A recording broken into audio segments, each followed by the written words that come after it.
ngomong-ngomong tentang statistik deskriptif, itu dibedakan juga jadi beberapa kriteria atau metode nih.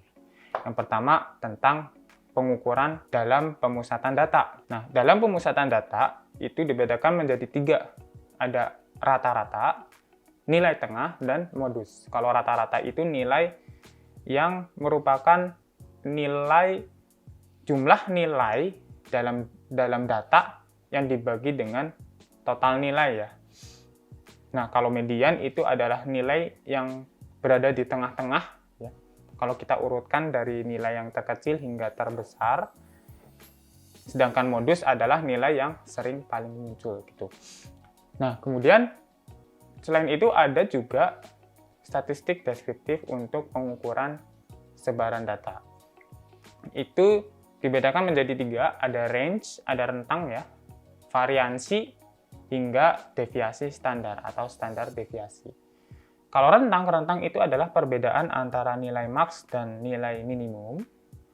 Sedangkan variansi mengukur sejauh mana data tersebar dari rata-rata nih.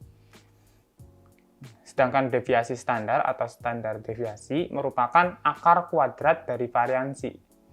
Ini juga merepresentasikan bahwasannya seberapa tersebar sih populasi data yang kita punya gitu ya.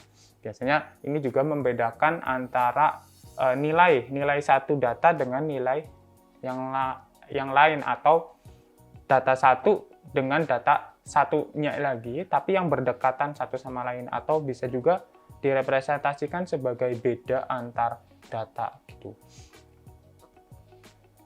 Selanjutnya itu ada pengukuran kemiringan dan simetri. Ini ada skewness dan kurtosis. Kalau skewness itu mengukur sejauh mana distribusi data cenderung condong ke satu sisi nih. Nanti kita coba lihat contohnya. Kalau kurtosis itu mengukur sejauh mana puncak distribusi data lebih tajam atau lebih tumpul dibandingkan distribusi normal. Nah, selain itu, statistik deskriptif juga untuk mengukur posisi relatif dalam distribusi. Ada persentil dan kuartil. Nanti kita coba praktekkan juga.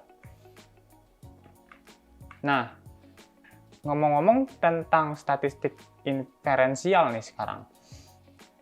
Statistik inferensial merupakan statistik yang merupakan advance ya, kelas advance atau kelas yang ada di atas, karena beberapa metode yang ada di statistik inferensial itu menggunakan fungsi-fungsi dari atau rumus-rumus dari statistika deskriptif nih teman-teman. Nah, yang pertama yaitu tentang uji hipotesis. Uji hipotesis itu uji untuk membuat keputusan tentang populasi berdasarkan data sampel yang kita ambil. Selain itu, ada juga metode yang bernama estimasi. Nah, estimasi adalah metode yang digunakan untuk memberikan perkiraan atau estimasi tentang parameter populasi berdasarkan data sampel yang dimiliki. Nah, selain itu ada metode yang cukup menarik juga. Ini juga bisa menjadi metode yang dihubungkan antar variabel untuk kemudian kita adjust agar datanya itu bisa memprediksi data yang akan datang. Ini ada regresi dan korelasi. Ini untuk memahami hubungan antar variabel independen dan variabel dependen. Kemudian ada juga istilah interval kepercayaan.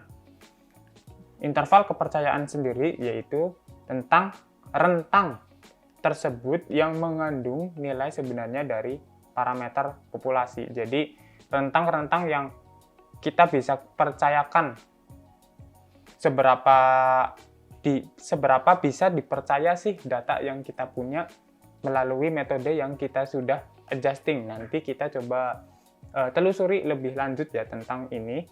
Kemudian ada juga distribusi probabilitas. Ini distribusi yang menunjukkan besarnya probabilitas dari setiap hasil yang muncul untuk setiap percobaan yang acak dari data sampel yang kita ambil ya tadi ya. Kemudian tentang analisis variansi. Ini digunakan untuk membandingkan rata-rata antara 3 atau lebih kelompok dalam populasi.